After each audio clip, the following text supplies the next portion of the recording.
Hi friends, இப்போ நம்ம பார்க்க போகிறது 2024 ஐஎன்எம்லேருந்து கேட்ட இந்திய தேசிய இயக்கம் அதுலேருந்து கேட்ட ப்ரீவியஸ் இயர் கொஸ்டின்ஸ் பார்க்கலாம். யார் மேற்கொண்ட முயற்சியின் காரணமாக கிபி 1872 பூர்வீக திருமண சட்டத்தை அரசு இயற்றியது அப்படின்னு கேட்டிருக்காங்க. கேசவ் சந்திர சென். 1872 பூர்வீக திருமண சட்டத்தை அரசு இயற்றினது யாருடைய முயற்சி அப்படின்னா கேசவ் சந்திர சென். 1895ஆம் ஆண்டு கட்டப்பட்ட முல்லை பெரியார் அணையின் தலைமை பொறியாளர் யார்? Colonel John Pennycuick. இந்திய தேசிய காங்கிரஸ் கிபி 1885 பிரிட்டிஷ் காலனித்துவ காலத்தில் நிறுவப்பட்டது. இதன் நிறுவனர்களில் Allan Octavian Hume, Dadabhai Naoroji மற்றும் தீம்சா வாக்சா போன்றோர் அடங்குவர். இது இந்திய பொருளாதார இயக்கத்தில் ஒரு முக்கிய பங்கேற்பாளராக மாறியது. இந்த கூற்றுகளில் எது சரியானதுன்னு கேட்குறாங்க. இந்த கூற்றில் ஃபஸ்ட்டு கூற்று சரிதான். 1885 தான் அது துவங்கப்பட்டது. அதுக்கு ஆலன் ஆக்டேவியன் ஹியூம் மற்றும் தாதாபாய் நவ்ரோஜி, தீன்சா வாக்சா அவங்களாம் நிறுவனர்கள் தான். ஆனால் இது இந்திய பொருளாதாரத்தில் ஒரு முக்கிய பங்கேற்பாளராக மாறியது அப்படிங்கிறது மட்டும் தப்பு. அப்போ கூற்று 1 மற்றும் 2 கரெக்டு. ராஜாராம் மோகன்ராய் அவர்கள் எந்த கொள்கையில் தீவிர நம்பிக்கை கொண்டவராக இருந்தார் அப்படின்னா ஓரிரை கொள்கை.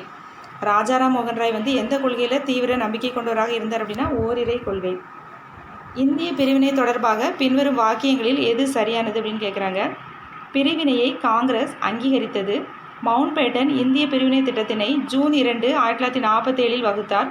1947ஆம் ஆண்டு சட்டம் 2 சுதந்திர நாடுகளை உருவாக்க வழி செய்தது அப்படிங்கிறாங்க. இந்த 3மே பார்த்தோம் அப்படின்னா கரெக்டானது தான். பிரிவினையை காங்கிரஸ் அங்கீகரித்தது. மவுண்ட் பேட்டன் இந்திய பிரிவினை திட்டத்தை ஜூன் 2, 1947 தான் வகுத்தார்.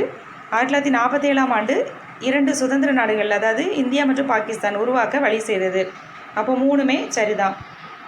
தமிழ்நாட்டில் ராஜாஜி தலைமையின் கீழ் நடைபெற்ற வேதாரண்யம் நடையின் போது கலந்து கொண்ட சத்தியாகிரகிகள் எத்தனை பேர் அப்படின்னா 98 பேர்.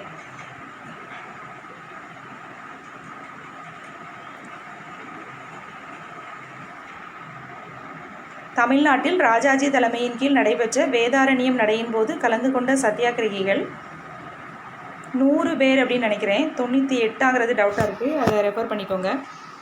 அந்தமான் மற்றும் நிக்கோபார் தீவுகள் முறையே ஷஹீத் மற்றும் ஸ்வராஜ் என பெயர் மாற்றம் செய்தது யார் அப்படின்னா சுபாஷ் சந்திரபோஸ். அந்தமான் மற்றும் நிக்கோபார் தீவுகள் முறையே ஷஹீத் மற்றும் ஸ்வராஜ் என பெயர் மாற்றம் செய்தது சுபாஷ் சந்திரபோஸ். ரவீந்திரநாத் தனது துவக்க கால எழுத்து பதிவுகளை குடும்ப இதழிலே வெளியிட்டார். அந்த இதழ் எது அப்படின்னா பாரதி. ரவீந்திரநாத் தனது துவக்க கால எழுத்து பதிவுகளை தனது குடும்ப இதழை வெளியிட்டார். அந்த இதழ் எது அப்படின்னா பாரதி. பிரிட்டிஷ் இந்தியாவின் சுதேசி இயக்கத்துடன் தொடர்புடைய ஆளுமைகள் கொடுத்துருக்காங்க. சுதேசி வஸ்து பிரசாரிணி சபா, சுதேசி சங்கம், சுதேசி ஸ்வம் நேவிகேஷன் அப்படின்னு கொடுத்துருக்காங்க. இதில் எதெல்லாம் கரெக்டுன்னு கேட்டிருக்காங்க. 1, 2, 3 கரெக்டு, 4 மட்டும் தப்பு. சுதேசி வஸ்து பிரசாரிணி சபா லோகமானிய பாலகங்காதர திலகர். சுதேசி சங்கம் சுப்பிரமணிய பாரதி. சுதேசி ஸ்டீம் நேவிகேஷன் வஉசி அப்படி தானே அது. சுதேசி பண்டக சமிதி அது மட்டும் தப்பு. மாலைமணி என்ற பத்திரிகையினை ஆரம்பித்தவர் அண்ணாதுரை. மாலைமணி என்ற பத்திரிகையினை ஆரம்பித்தவர் அண்ணாதுரை. அடுத்து இதில் எது கரெக்டாக சரியாக பொருத்தப்பட்டுள்ளது படாததை கூறுங்கன்னு சொல்லியிருக்காங்க. 2 மற்றும் 4 அந்த 2 தப்பு. 2 மற்றும் 4 மட்டும் தப்பு. கீழ்கண்டவற்றை பொறுத்துக கொடுத்துருக்காங்க. இந்த பக்கம் என்ன கொடுத்துருக்காங்க? வைத்தியநாத ஐயர், ருக்மதி லட்சுமிபதி, பிரகாசம், வரதராஜுலு நாயுடு. 1க்கு 4. வைத்தியநாத ஐயர் அந்த மதுரையில் ஆலய நுழைவு போராட்டத்தை முன்னின்று நடத்தியவர் தான் வைத்தியநாத ஐயர். அடுத்து ருக்மதி லட்சுமிபணி அவங்க யார் அப்படின்னா துணை சபாநாயகராக இருந்திருக்காங்க. அடுத்து பிரகாசம்ங்கிறவர் ஆந்திர கேசரி அப்படின்னு அழைக்கப்படுவார் பிரகாசம். வரதராஜுலு நாயுடு மதுரை ஹார்வி தொழிற்சங்க வேலைநிறுத்தத்தில் அவர் ஈடுபட்டிருப்பார். அப்போ answer option C. Vaidyanatha Iyer ஆலய நுழைவு, ருக்மதி லட்சுமிபணி துணை சபாநாயகர், பிரகாசம் ஆந்திர கேசரி, வரதராஜுலு நாயுடு மதுரை ஹார்வி தொழிற்சங்க வேலை நிறுத்தம். 1951ஆம் ஆண்டு ஜமீன்தார் ஒழிப்பு முறை சட்டத்தின் விளைவு என்ன அப்படின்னு கேட்டிருக்காங்க. என்ன விளைவாச்சு அப்படின்னா, குத்தகைதாரர்கள் மற்றும் பங்குதாரர்கள் 62 லட்சம் ஹெக்டேர் நிலத்தின் உரிமையினை பெற்றனர். இதுதான் அதனுடைய விளைவு. குத்தகைதாரர்கள் மற்றும் பங்குதாரர்கள் 62 லட்சம் ஹெக்டேர் நிலத்தின் உரிமையினை பெற்றனர். அடுத்தது, எந்த சமூக செயற்பாட்டாளர் ஐரிஷ் புரட்சியாளர்களுடன் தொடர்பு கொண்டிருந்தார் என்று சொல்லப்படுகிறது அப்படின்னா, மார்க்ரெட் நோபிள். Margaret noble. எந்த சமூக செயற்பாட்டாளர் ஐரிஷ் தொழிற்புரட்சியாளர்களுடன் தொடர்பு கொண்டிருந்தார் அப்படின்னா, மார்க்ரெட் நோபிள். இவைகளில் வேலு தம்பியை பற்றிய சரியான கூற்றை எழுதுக. இவர் பூர்வீக மக்களையும் சேர்த்து இரகசிய தாக்குதலை நடத்த திட்டமிட்டார். இவர் தெற்கு திருவிதாங்கூர் பகுதிக்கு தாசில்தாராக இருந்தார். இவர் பிரிட்டிஷ் அரசாங்கத்துடன் நெருக்கமாக பணியாற்றினார். இதில் எது கரெக்டு அப்படின்னா, இவர் தெற்கு திருவிதாங்கூர் பகுதிக்கு தாசில்தாராக இருந்தார் அப்படிங்கிறது மட்டும் கரெக்டு. மீதி எல்லாமே அவர் பிரிட்டிஷ் அரசாங்கத்திட்டலாம் கூட நெருக்கமானவராக இல்லை. அதே மாதிரி ரகசிய தாக்குதலாம் நடத்த அவர் திட்டமிடலை. 1931ஆம் ஆண்டு நடந்த 2ஆம் வட்டமேஜை மாநாட்டில் இந்தியாவில் பெண்கள் அமைப்பின் பிரதிநிதி யார் அப்படின்னா, சரோஜினி நாயுடு. 1931 2ஆம் வட்டமேஜை மாநாட்டில் இந்தியாவில் பெண்கள் அமைப்பின் பிரதிநிதி சரோஜினி நாயுடு. ஆண்களுக்கு கல்வி அவசியம் என்பது போல் பெண்களுக்கும் கல்வி அவசியம். பெண்கள் சிறு வயதிலேயே திருமணம் செய்து கொள்ளாமல் உயர்கல்விக்கு செல்ல வேண்டும் என்ற கோட்பாட்டின் வழி கல்வி பெறுதலை குறித்து அறிவுரை கூறியவர் யார் அப்படின்னா, டாக்டர் B.R. அம்பேத்கர். அடுத்து ஒரு மேட்ச் த ஃபாலோயிங் கொடுத்துருக்காங்க. Choose the correct answer from the code from given below. East India Association, Madras native Association, Madras Mahajana Sabha, Indian national Congress இதெல்லாம் எப்போ ஸ்டார்ட் பண்ணாங்கன்னு கொடுத்துருக்காங்க. ஈஸ்ட் இந்தியா அசோசியேஷன் அப்படிங்கிறது 1866 கிழக்கிந்திய சங்கம். அடுத்து மெட்ராஸ் நேட்டிவ் அசோசியேஷன் அப்படிங்கிறது மதராஸ் மகாஜன சங்கம், அது 1852. Madras native association 1852. Madras Mahajana Sabha 1884. Indian national Congress 1885. East India association 1866. Madras native அசோசியேஷன்கிறது 1852. மெட்ராஸ் சுப்பிரமணிய பாரதியார் ஆசிரியராக பணியாற்றிய மாத இதழின் பெயர் என்ன? சக்கரவர்த்தினி. சுப்பிரமணிய பாரதியார் ஆசிரியராக பணியாற்றிய மாத இதழின் பெயர் சக்கரவர்த்தினி. நீல்தர்பன் நாடகம் மூலமாக இண்டிகோ பயிரிடும் விவசாயிகளின் இன்னல்கள் குறித்து ஆங்கிலேயரின் கவனத்திற்கு கொண்டு சென்றவர் யார் அப்படின்னா, தீனபந்து மித்ரா. நீல்தர்பன் நாடகம் மூலமாக இண்டிகோ பயிரிடும் விவசாயிகளின் இன்னல்கள் குறித்து ஆங்கிலேயரின் கவனத்திற்கு கொண்டு சென்றவர் யார்? தீனபந்து மித்ரா. அஞ்சலை அம்மாள் தமிழகத்தின் கடலூர் பகுதியை சேர்ந்தவர். அஞ்சலை அம்மாள் தமிழகத்தின் கடலூர் பகுதியை சேர்ந்தவர். தக்கான கல்விக் கழகம் என்னும் புகழ்பெற்ற அமைப்பை தீவிரமாக முன்னெடுத்து சென்றவர் M.G. ரானடே. தக்கான கல்விக் கழகம் என்ற புகழ்பெற்ற அமைப்பை தீவிரமாக முன்னெடுத்து சென்றவர் M.G. ரானடே. அடுத்து பொறுத்துக. அலிகார் இயக்கம், அகமதியா இயக்கம், தியோபந்த் இயக்கம், நட்பத் உல் அல் உலாமா. அலிகார் இயக்கம் யார்? சையது அகமது கான். அகமதியா இயக்கம் மிர்சா குலம் அகமது. தியோபந்த் இயக்கம் முகமது காசிம் நானோதவி. நட்பத் அல் உலாமா சிப்லி நுமானி. அலிகார் இயக்கம் சையது அகமது கான். அகமதியா இயக்கம் மிர்சா குலம் அகமது. தியோபந்த் இயக்கம் முகமது காசிம் நானோதவி. நட்பத் உல் உலாமா சிப்லி நுமானி. அடுத்து, ஈஸ்வர சந்திர வித்யாசாகர் பற்றிய சரியான அறிக்கையை தேர்ந்தெடுக்கவும். பெண் கல்வி, விதவை திருமணம், குழந்தை திருமணம். ஈஸ்வர சந்திர வித்யாசாகர்னாலே விதவை திருமணம் தான். அவர் விதவை திருமணத்தை தான் ஆதரிப்பார். அப்போது 1 ஒன்லி. சரியான விடையை தேர்வு செய்க. வாரன் ஹேஸ்டிங் பிரபு இடைப்பட்ட நாடுகளை தக்க வைத்து கொள்ள எத்தகைய கொள்கையினை கடைபிடித்தார் அப்படின்னா, சுற்றுவேலி கொள்கை. வாரன் ஹேஸ்டிங்ஸ் பிரபு இடைப்பட்ட நாடுகளை தக்க வைத்து கொள்ள சுற்றுவேலி கொள்கையினை கடைபிடித்தார். சூரத்தில் நடைபெற்ற காங்கிரஸ் மாநாட்டில் காங்கிரஸின் அடுத்த தலைவராக தேர்ந்தெடுக்கப்படுவதற்கு யாருடைய பெயர் தீவிர தேசியவாதிகளால் முன்மொழியப்பட்டது அப்படின்னா, லாலா லஜபதி ராய். சூரத்தில் நடக்கிற காங்கிரஸ் மாநாட்டில் காங்கிரஸின் அடுத்த தலைவராக தேர்ந்தெடுக்க தீவிர தேசியவாதிகளால் முன்மொழியப்பட்டது யார் அப்படின்னா, லாலா லஜபதி ராய். பாரதியார் மறைந்த ஆண்டு 1921. ஜவஹர்லால் நேரு தொடங்கப்பட்ட பத்திரிகை, ஜவஹர்லால் நேருவால் தொடங்கப்பட்ட பத்திரிகை எது அப்படின்னா, நேஷ்னல் ஹெரால்டு. ஜவஹர்லால் நேருவால் தொடங்கப்பட்ட பத்திரிகை நேஷ்னல் ஹெரால்டு. ராஜாஜி பதவி விலக காரணமான திட்டம் குலக்கல்வி திட்டம். ராஜாஜி வந்து முதலமைச்சராக இருக்கும்போது குலக்கல்வி திட்டத்தை கொண்டு வருவார். அதாவது பாதி நேரம் வந்து ஸ்கூலுக்கு போகணும், பாதி நேரம் வந்து அவங்க வீட்டில் அவங்க குலத்தொழில் எதுவோ அந்த தொழிலை செய்யணும் அப்படிங்கிற ஒரு திட்டத்தை கொண்டு வருவார்.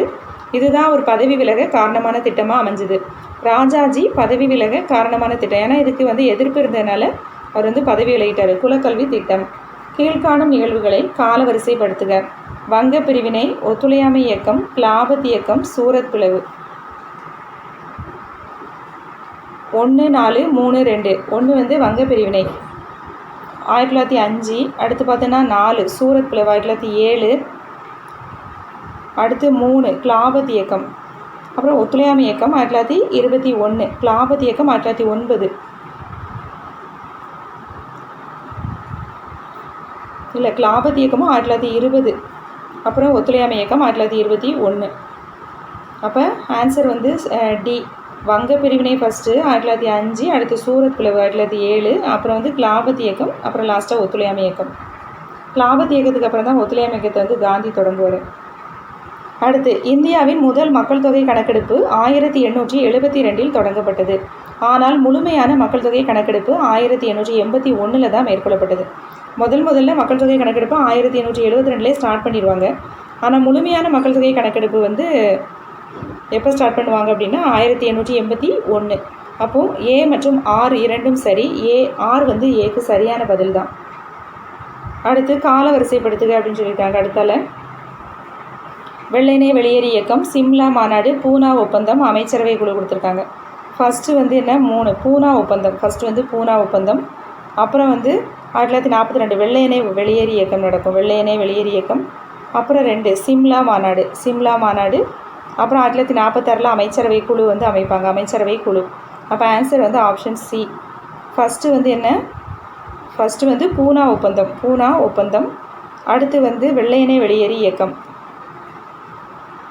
பூனா ஒப்பந்தம் 1940 நினைக்கிறேன். பூனா ஒப்பந்தம். அப்புறம் வெள்ளையனே வெளியேறு 1942. அப்புறம் சிம்லா மாநாடு நடக்கும். அப்புறம் 1946 அமைச்சரவை குழு. அப்போ ஆன்சர் வந்து ஆப்ஷன் சி. அடுத்து சரியான வாக்கியத்தை தேர்வு செய்க. 1857 கழகத்தை பல்வேறு வரலாற்று ஆசிரியர்கள் பல்வேறு பெயர்களில் அழைத்தாங்க. அது என்ன அப்படின்னு சொல்லி பார்க்கலாம். சர் ஜான் சீலி இதை இராணுவ கழகம் என்று கருதினார். வீர் சவாக்கர் இதை இந்திய தேசிய சுதந்திர போர் என்று பெயரிட்டார். ஆர்சி மஜீம்தார் இதை மிகப்பெரிய தேசிய எழுச்சி என்று பெயரிட்டார். கேம் பணிக்கர் இதை சிப்பாய் கழகம் என்று அழைத்தார். இதில் எது கரெக்ட் அப்படின்னா 2 மட்டும்தான் சரி. சவார்கர் வந்து இதை இந்திய தேசிய சுதந்திர போர் என்று பெயரிட்டார். இது மட்டும்தான் கரெக்டு. இந்த கழகத்தை வந்து இதில் வந்து எது கரெக்டுன்னு கேட்குறாங்க. வீர் சவாக்கர் இதை இந்திய தேசிய சுதந்திர போர்னு சொன்னார். இதை 1857 கழகத்தை. நேரு டெல்லி உடன்படிக்கையினை லியாகத் அலிகானுடன் கையெழுத்திட்ட தேதி எப்போ அப்படின்னு கேட்குறாங்க. ஏப்ரல் 8, 1950. நேரு டெல்லி உடன்படிக்கையினை லியாகத் அலிகானுடன் கையெழுத்திட்ட தேதி ஏப்ரல் 8, 1950. 1940 தனிநபர் சத்தியாகிரகம் செய்த முதல் சத்தியாகிரகி யார்? வினோபா பாவே. தனிநபர் சத்தியாகிரகம்னாலே அவர் தான், வினோபா பாவே. சுதேசி நீராவி கப்பல் கம்பெனி பதிவு செய்யப்பட்ட நாள் அக்டோபர் 16, 1906. சுதேசி நீராவி கப்பல் கம்பெனி பதிவு செய்யப்பட்ட நாள் அக்டோபர் 16, 1906.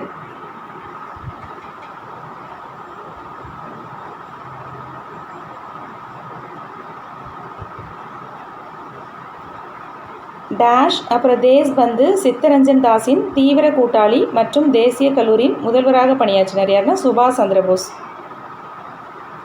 சந்திர போஸ். தேஷ்பந்து சித்தரஞ்சன் தாஸின் தீவிர கூட்டாளி. தேஷ்பந்து சித்தரஞ்சன் தாஸை வந்து அவருடைய புனைப்பெயர் என்னென்னா தேஷ்பந்துன்னு சொல்லுவாங்க. அப்போது மற்றும் தேசிய கல்லூரியினுடைய முதல்வராக பணியாற்றினார். அகில இந்திய மாநில இடதுசாரிகள் மக்கள் மாநாடு எப்போ நடைபெற்றதுன்னா 1936. அகில இந்திய மாநில இடதுசாரிகளின் மக்கள் மாநாடு 1936 நடைபெற்றது. பின்வருபவர்களில் யார் வந்து 1890 இந்திய சமுதாய சீர்திருத்தவாதி அப்படிங்கிறத தொடங்கியவர் யார் அப்படின்னா KN நடராஜன். 1890 இந்திய சமுதாய சீர்திருத்தவாதி அப்படிங்கிறத தொடங்கியது KN நடராஜன். இந்தியாவின் பாராளுமன்ற கட்டிடத்தை வடிவமைத்தவர் யாருன்னா எட்வின் ஹேட்டியன்ஸ் மற்றும் ஹெர்பர்ட் பேக்கர். இந்தியாவின் நாடாளுமன்ற கட்டடத்தை வடிவமைத்தவர்கள் எட்வின் ஹேட்டியஸ் மற்றும் ஹெர்பர்ட் பேக்கர். 1945 சிம்லா மாநாட்டை கூட்டிய அரச பிரதிநிதி யார் அப்படின்னா வேவல் பிரபு. சிம்லா மாநாடு எப்போ நடந்திருக்கு? 1945. அடுத்தது அமைச்சரவை குழு. 1945 சிம்லா மாநாட்டை கூட்டிய அரசியல் பிரதிநிதி யார்? வேவல் பிரபு. அடுத்து ஒரு பொறுத்துக. மங்களூர் உடன்படிக்கை, பாரிஸ் உடன்படிக்கை, ஸ்ரீரங்கப்பட்டினம் உடன்படிக்கை, அலகாபாத் உடன்படிக்கை. ஃபஸ்ட்டு மங்களூர் உடன்படிக்கை. அது எப்போ நடந்தது? 1784. பாரிஸ் உடன்படிக்கை 1783. ஸ்ரீரங்கப்பட்டின உடன்படிக்கை 1794. அலகாபாத் உடன்படிக்கை 1765. மங்களூர் உடன்படிக்கை 84, பாரிஸ் உடன்படிக்கை 83, ஸ்ரீரங்கப்பட்டின உடன்படிக்கை 94, அலகாபாத் உடன்படிக்கை 65. அப்போ ஆன்சர் பி ஆன்சர். இந்திய தேசிய காங்கிரஸ் மாநாடுகள் நடைபெற்ற இடம் மற்றும் ஆண்டுகள். டெல்லியில் எப்போ நடந்தது அப்படின்னா 1932. லாகூரில் 1893. அலகாபாத் 1888. சென்னை 1887. அப்போ ஆன்சர் ஆப்ஷன் டி. டெல்லியில் 1932. டெல்லி 1932. லாகூர் 1893. அலகாபாத் 1888. சென்னை 1887. மூக் நாயக் இதழை அம்பேத்கர் எந்த மொழியில் வெளியிட்டார் அப்படின்னா மராத்தி மொழியில் வெளியிட்டார். மூக் நாயக் என்ற இதழை அம்பேத்கர் எந்த மொழியில் வெளியிட்டார்? மராத்தி மொழியில் வெளியிட்டார். சந்திரிகையின் கதை யாரோடு தொடர்புடையது? அது எழுதினது பாரதியார். பாரதியாரோடு தொடர்புடையது. தாகூரின் மனைவி யாருன்னா மிருணாளினி தேவி. மிருணாளினி தேவி தாகூரின் மனைவி. மிருணாளினி தேவி. இந்திய தேசிய இராணுவத்தை நிறுவியவர் கேப்டன் மோகன் சிங். இந்திய தேசிய இராணுவத்தை நிறுவியார் கேப்டன் மோகன் சிங். தமிழ்நாட்டு சுதேசி இயக்க தலைவர்கள் பிபின் சந்திரபால் விடுதலை செய்யப்பட்ட அந்த நாளை சுதேசி தினமாக திருநெல்வேலியில் கொண்டாட திட்டமிட்டார்கள். சுதேசி தினமாக. சரியான கூற்றை தேர்வு செய்க. சென்னைவாசிகள் சங்கம் 1852 நிறுவப்பட்டது. தமிழில் வெளிவந்த தேசிய பருவ இதழ் சுதேசமித்திரன் 1891 தொடங்கப்பட்டது. குடிமைப்பணி தேர்வுகள் இந்தியாவில் மட்டுமே நடத்தப்பட வேண்டும் என்று சென்னை மகாஜன சபை கூறியது. V.S. சீனிவாசனார் ஒரு தீவிர தேசியவாதி. இதில் எதெல்லாம் கரெக்ட் அப்படின்னா சென்னைவாசிகள் சங்கம் 1852 தான். அப்புறம் சுதேசமித்திரன் 1891 தான். குடிமை பணிகளை இந்தியாவிலையும் இங்கிலாந்துலேயும் ஒரே நேரத்தில் நடத்தணும் அப்படின்னு சொல்லி தான் சொன்னாங்க. இந்தியாவில் மட்டுமே நடத்தணும்னு சொல்லலை. V.S. சீனிவாசனார் ஒரு தீவிர தேசியவாதி இல்லை. அப்போ இதுக்கு ஆன்சர் என்ன அப்படின்னா 1 மற்றும் 2 மட்டும்தான் கரெக்டு. அடுத்து சென்னை மகாஜன சபையினுடைய முதல் தலைவர் யார்? ரங்கையா. தென்னிந்தியாவின் தெளிவான தேசிய நோக்கங்களுடன் தொடங்கப்பட்ட ஒரு தொடக்க கால அமைப்பு தான் இந்த சென்னை மகாஜன சபை. இந்த ரெண்டுமே கரெக்டு தான். சென்னை மகாஜன சபை முதல் தலைவர் பி. ரங்கையா. செயலர் அனந்தசார்லு. செயலர் அனந்தசார்லு.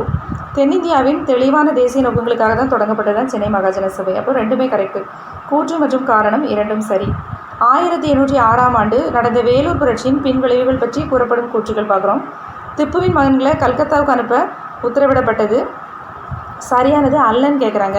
கர்னல் கில்லஸ்பிக்கு 7000 பக்கோடாக்கள் வெகுமதியாக அளிக்கப்பட்டது. வில்லியம் பெண்டிங் இங்கிலாந்துக்கு திருப்பி அழைக்கப்பட்டார். புதிய இராணுவ விதிமுறைகள் தொடர்ந்து அமல்படுத்தப்பட்டது அப்படின்னு சொல்லியிருக்காங்க. இந்த பாடம் 10th ஸ்டாண்டர்டு INMல 6வது லெசனில் இந்த இது இருக்குது பாருங்கள். வீடியோ கூட இருக்குது, அது கூட பாருங்கள். 6வது லெசன். திப்புவின் மகன்கள் கல்கத்தாவுக்கு அனுப்ப உத்தரவிட்டாங்க. இது கரெக்டு தான். கர்னல் கில்லஸ்பிக்கு 7000 பக்கோடாக்கள் வெகுமதியாக அளிக்கப்பட்டது. வில்லியம் பெண்டிங் என்ன பண்ணாங்க? மறுபடியும் அவங்க இங்கிலாந்துக்கு திருப்பி அழைக்கப்பட்டது கரெக்டு. ஆனால் புதிய இராணுவ விதிமுறைகள் தொடர்ந்து அமலில் இல்லை. அப்போ எது தவறுன்னு தான் கேட்குறாங்க. அப்போ ஆன்சர் ஆப்ஷன் டி. சாக்கிய பௌத்த சங்கம் என்ற அமைப்பை நிறுவியவர் யார்? அயோத்திதாசர். அயோத்திதாசர். அடுத்து பொறுத்துக. பிரார்த்தனா சமாஜ், விதவை மறுமண சங்கம், பூனா சர்வஜனி சபா, தக்கான கல்விக் கழகம். ஃபஸ்ட்டு பிரார்த்தனா சமாஜ். பிரார்த்தனா சமாஜ் 1867. இது யார் ஆரம்பித்தா? டாக்டர் ஆத்மராம் பாண்டுரங் அப்படிங்கிறவர் ஆரம்பிச்சிருப்பார். அடுத்து விதவை மறுமண சங்கம். இது 1861. அப்புறம் பூனா சர்வஜனிக் சபா. இது 1870. தக்கான கல்விக் கழகம் அப்படிங்கிறது 1884. பிரார்த்தனா சமாஜ் அப்படிங்கிறது 1867. விதவை மறுமண சங்கம் விதவை மறுமண சங்கம் 1861. பூனா சர்வஜனிக் சபா 1870. அப்புறம் தக்கான கல்விக் கழகம் 1884. Answer option C. இந்து சமய அறநிலைய சட்டம் இயற்றப்பட்ட ஆண்டு 1926. பின்வருவவற்றை கால வரிசைப்படுத்துங்க. பிரம்ம சமாஜ், பிரார்த்தனா சமாஜ், சாரதா சதன், ஆரிய சமாஜ் கொடுத்துருக்காங்க. இதில் ஃபஸ்ட்டு வந்து ஒன்று தான், பிரம்ம சமாஜ் 1828 ஸ்டார்ட் பண்ணிடுவாங்க. அடுத்து பிரார்த்தனா சமாஜ், அப்புறம் பார்த்திங்கன்னா ஆரிய சமாஜம், அப்புறம் சாரதா சதன் வந்து அப்போ ஆன்சர் ஆப்ஷன் டி. தென்னிந்திய நல உரிமை சங்கம் பிற்காலத்தில் தான் என்னாச்சு, நீதி கட்சியாக மாறியது. தென்னிந்திய நல உரிமை சங்கம் தான் பிற்காலத்தில் என்னன்னு மாறிச்சு, நீதி கட்சியாக மாறியது.